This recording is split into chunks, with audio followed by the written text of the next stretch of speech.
Thanks for staying with us. Now we move from Russian tensions in space to the latest with Jerusalem. And an Israeli official involved in the possible closure of the Jewish agency exclusively revealed to i24 News that Israel doesn't know what the Russians want.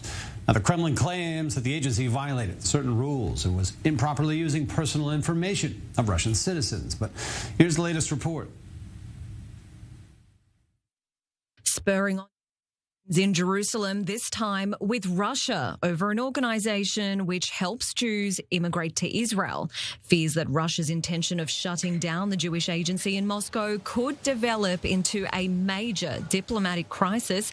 This next statement, officially and exclusively shared with i24 News today, is from an official involved in negotiations over the possible closure of the Jewish agency. A preliminary legal hearing is scheduled to take place on Thursday, and we don't know what the Russians want. It is possible that this is a kind of blackmail, and the Russians will demand something to withdraw their demands. They haven't asked for anything yet, but they might ask for something at the last minute. On the other hand, it is possible that they will really want to close the Jewish agency, as they have already closed a number of Western organizations in the last few years.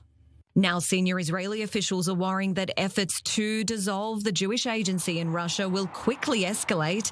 Israeli officials believing the case to be a diplomatic issue rather than a legal one, despite Russia's claims. Israel's President Isaac Herzog saying the issue is very close to his heart. That's why he chooses to adopt these two rules. One, there are things which are better suited to silence. I think that speaking as little as possible will facilitate a better approach to the issue. And two, I'm working in full cooperation with Prime Minister Lapid. Russia, on the other hand, says Moscow has legal questions regarding the Jewish agency, but this should not be projected onto bilateral relations between Israel and Russia. Israeli officials are assessing the case as a Russian response to Israel's positions on its invasion of Ukraine, but Russia denies there's a political motive for the move. The situation must be treated very carefully.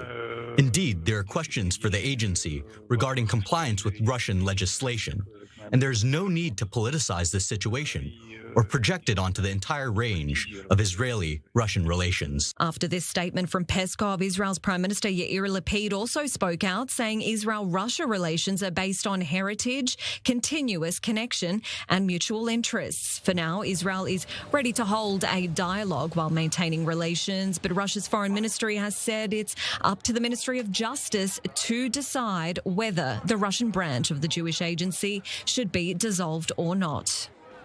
After that report, we're joined by our correspondent, Sarah Shalala, out in Tel Aviv today, I believe near the Jewish Agency headquarters here. Sarah, so much unknown, clearly, about just where this is going, what it's about, as your report highlights here. But start with the real basic. Do we even know if the Jewish Agency in Russia is closing anytime soon? I think the main focus now, David, is tomorrow, Thursday, where there'll be a preliminary legal hearing in Moscow over this issue. So the future of the Jewish agency there, that branch in Russia, depends on the Justice Ministry, which will be deciding the fate of the Jewish branch, the Jewish agency branch that is located there. The big question is, will it decide to stay open or will it shut? So that is the question, and we will soon find out, I guess, tomorrow. But as for where Israel sits in terms of the delegation that they have on standby at the moment, they're ready to send them over, but they have not received yet an official invitation from Moscow saying that it's okay for them to fly over. So for the moment, it's a bit of a waiting game. We don't know yet what will unfold with that. There's very slim chances at the moment that they will be flying out. So right now, what we do know, though, is it is being handled in the courts. As for Moscow's maneuvering, though, to shut down the Jewish agency branch that's operating in Russia, well, that's bringing up fears for some senior Israeli officials, and whether those fears are founded or unfounded, we still don't know. But some are really worried that this could lead, whatever is unfolding between the two countries, could lead to a major diplomatic crisis, and that Russia's efforts to dissolve the biggest Jewish not-for-profit organization in the world could quickly escalate as as well. Even Israel's Prime Minister Yair Lapid, he has very, very firmly said that this is not a crisis. He has not labelled it as such. Instead, the opposition leader Benjamin Netanyahu has labelled it as that and has criticised Lapid's actions towards this issue. But in terms of what Lapid is doing, he says, although it's not a crisis, if this were to go ahead and this were to be shut down, the branch in Russia, it would still be very grave and the ramifications would really, really be felt when it comes to the bilateral relations between Israel and Russia eventually. So in terms of the two countries, they do differ on one major point, though. Israeli officials really see this case as a diplomatic one, whereas Russia sees it as more of a legal one. Jerusalem really thinks that, views the crackdown on the Jewish agency as strictly diplomatic. It says that it could even be linked to the possible humanitarian aid that Israel has been sending over the past few months to support Ukraine in the war there.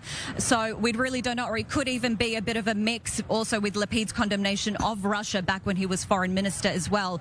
But on the other hand, as you heard in my report a little bit earlier, the Kremlin spokesperson has come out and said, let's not politicize the situation and let's not project it onto the entire range of Russia-Israeli relations. So they're saying it's strictly legal and it's even been backed by Russia's Foreign Affairs Ministry spokesperson as well, who says it's purely legal. Yeah. But in terms of what is going to unfold before tomorrow, we still don't know whether the delegation from Israel will be heading over. It's just a wait-and-see game for the moment, David. Certainly an intriguing move by Russia. Understanding the sensitivities around the agency, yet knowing it's a gray area, not quite a diplomatic issue. So certainly leaving us all wondering, and certainly the government, about where this is going.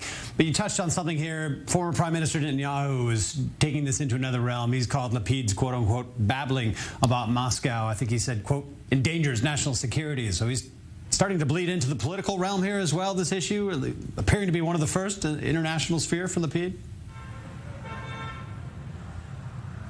Yes, so Netanyahu, the opposition leader, I mean, it is what you can expect from the opposition leader to come out and criticize and have all these statements opposing, obviously, the coalition. And he has said that he has been babbling in terms of him and the Justice Minister, Lapid and the Justice Minister. But again, the Justice Minister has come back and said, well, you're not available at security briefings. And if you were to come to us and get updates from us, then you would know more information about this. He says Netanyahu has clearly labeled it a crisis, as I mentioned earlier, and he says that Lapid and his coalition have been undermining what he has built for so many years with the relations with Russia, and that all of a sudden, and that the crisis needs to be fixed. But in terms of where Lapid stands, it's no crisis and nothing really needs to be fixed.